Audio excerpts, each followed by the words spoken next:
questions about the personnel switching in and out on certain plays and certain packages. Did you change that in the second half?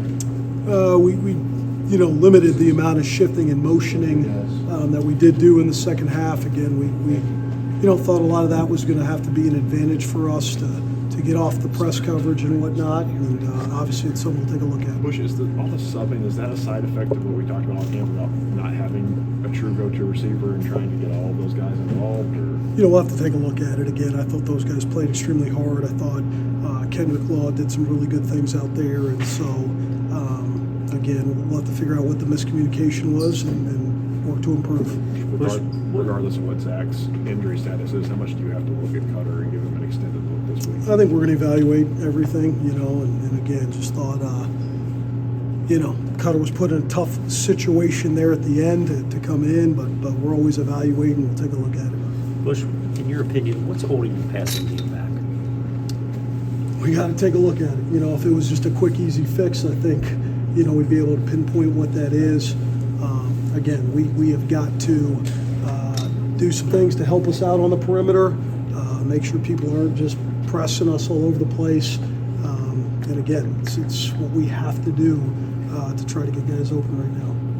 Bush, how hard was it at the end of the half there when you guys didn't have any timeouts and you're trying to get into field goal range to finish the half off when you lost the timeouts earlier in the half due to some communication issues? Yeah, it always makes it hard, but still inexcusable. Trying to get to an out-of-bounds play there at the end, had confusion on getting lined up. Again, it starts with me, and walk away without points there. I thought we moved the ball well at times, but right now, whether it's the illegal formation or miscues, we're not going to be able to recover from those things. Hindsight is always 20/20 with play calling, but as the passing game struggles, is there an inclination to just hand it off to 2 and 3 more? Yeah, it's such a fine line here, you know what I mean? Because you want to be aggressive, you want to take shots. Thought we were able to hit on a couple of those. I feel like I've been here, just run, and done that. And you got to be good on some third down situations if you don't create those big runs, And so we're always looking at it. We thought we called it aggressive today. I just think we got to be more balanced and get us to execute in the pass game. Mark said he thought some of those throws were there, and for whatever reason, Zach didn't make them today. Is that what you saw too in looking at things? We got to take a look at it, as you guys know. And again, I just thought we got to be balanced. And I think that's certainly something we all know. We're going to have to be able to throw the football. I think the frustrating part is just on certain ones that are just easy completions, we got to be willing to just do that, to move the ball up and down the field. And again, we got to make a big jump. Bush on the Cutter drive, it was, I think, 3rd and 9 and 29, and ran a fake toss, and he ran it up the middle. Did you see something you think you could pop that, or? Just knew that we were in a 4-down situation there, and so a lot of times when you're going for it on 4th down, you treat 3rd down as 2nd down. Last year we ran something similar. We were able to get that to a closer 4th down situation, and that was the thought process there. You guys had two drives there at the end of the game going in to tie it, or at least attempting to tie it. Got inside the 30 and come away with none. Looking back, like you said, hindsight's 20/20. But what do you guys got to do when the field's shortened to maybe get away with some points there? Or, Yeah. Again, I think it's real game experience. We got to look at those plays, whether it was the play calls that were called or the lack of execution there. I even think on that 4th down at the end of the game, I thought we had a chance with the in-breaker there. But again, I think it's a mixture. Again, I think there are a lot of positives. I know we don't want to go in that direction, but there's a lot of things we need to build on. This could be a good offense, a really good football team, and that's going to be the message. Where have you seen Cutter grow the most over the course of the spring and summer, if he does have to play more? I think, just as, knowledge of the system, he's been there now. It's invaluable experience to have gotten him the second half at Texas and to play certainly versus Louisville. And it goes back to that game experience thing. It's for each guy to get that opportunity and take the next step. Now it's, again, just, from a rep standpoint, getting him as many reps if Zach is out, or to get him as comfortable with this new group. That third quarter touchdown drive, where things weren't looking good, but you were able to put that together. Is that kind of ideally what you see in this offense to to get some chunk runs that set up a big explosive play like that one in Macklin? Yeah, I mean, I think we got to be as balanced as we can, and I think we hit the double move on the right side, which could have potentially even scored there, but I don't see us being one-dimensional and just sitting there and handing it off every play. We got to lean on those two guys, but we're going to have a complementary pass game, and we got to keep building that. What did you think of Zach's game today? We got to take a look at it, and that's just in fairness to him, to us, and everything. I think we missed some open opportunities. I think there's got to be some opportunities there too, whether it's him down the field, scramble situations, trying to create. At times we did feel they played us pretty soft, and we thought there were opportunities to do that. So we'll take a look at the film. Nobody wants it more than him, and we're looking to take the next step. Which field? Not great. Is it your shoulder? Oh yeah, it was my shoulder. Just gonna take it day by day. How many missed opportunities do you think you guys had, especially in the first half, and some of the communication issues were seeming to give everybody trouble? Yeah, too many to say the least. Just got to get it fixed. Was it something with your comm, or was it just a communication thing, or what was going on with the play call? Well, I don't know. Just getting the play into it looked like a couple times. Yeah, there was a couple times where it was just we had some communication issues whether it was technological or anything else, but didn't get it fixed.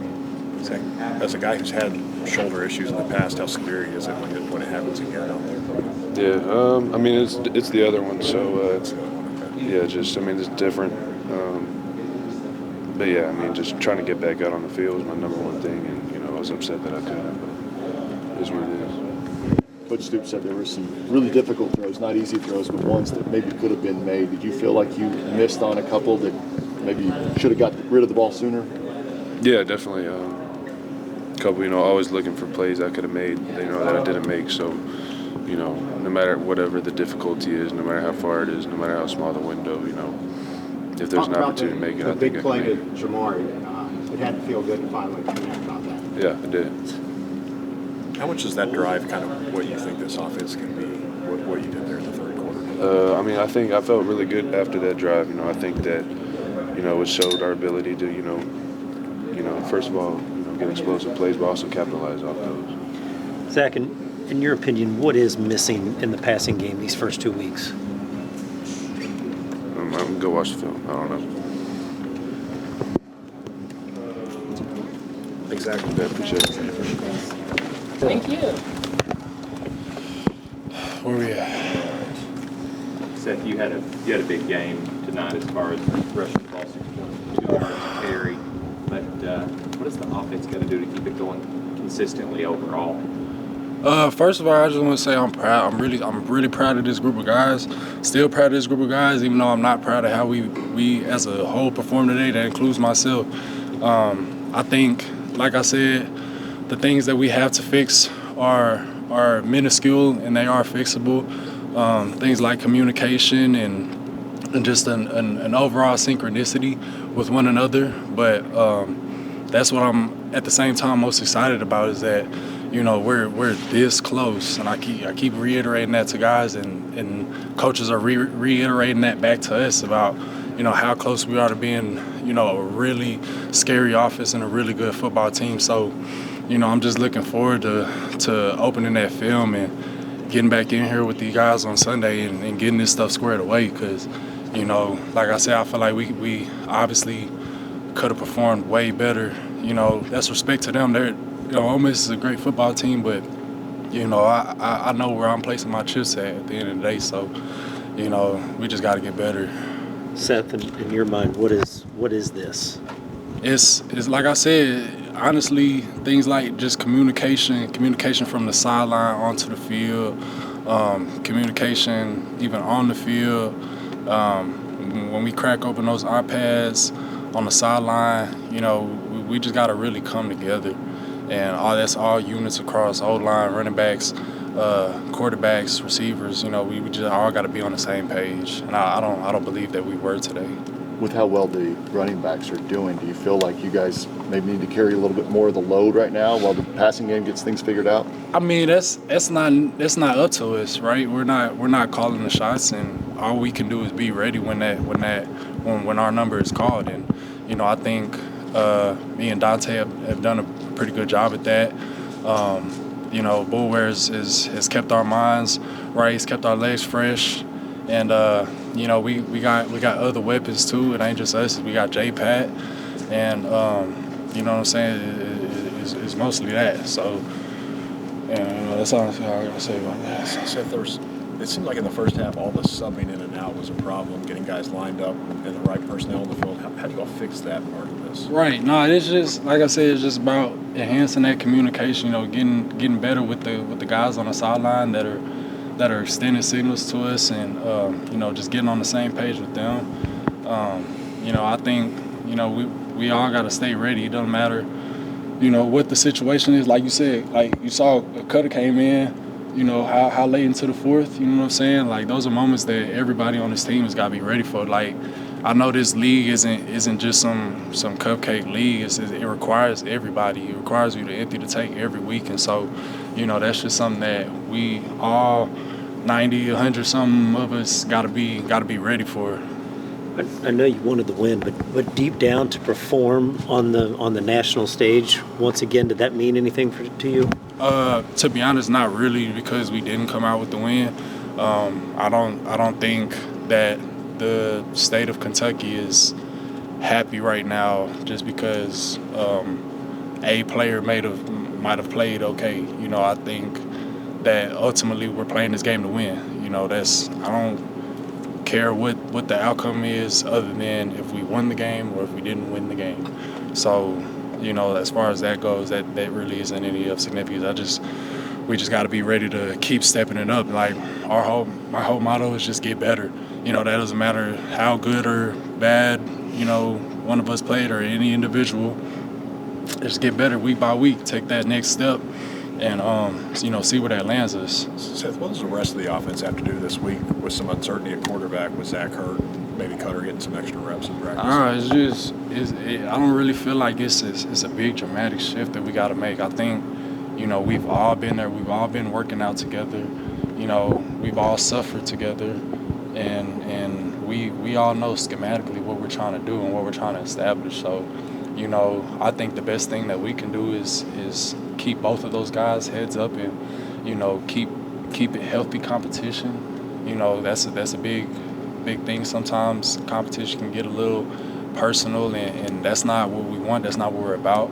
And, that's not why I don't think any guy came here was to just be the guy. I think we all came here to win. And so, whatever we got to do to get them on the same page with that, then, that's what we're going to do.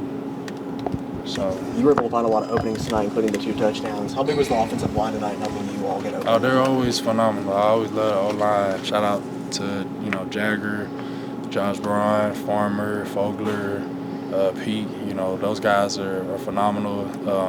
Coach Wilf is he's something else. He's one of the most detailed and critical coaches that I've been around. And, he keeps those guys' energy. Those guys are the motor to this team. And, we just got to keep reminding them of that. Keep reminding them of that. Keep them sitting in that position of ready to, being ready to lead.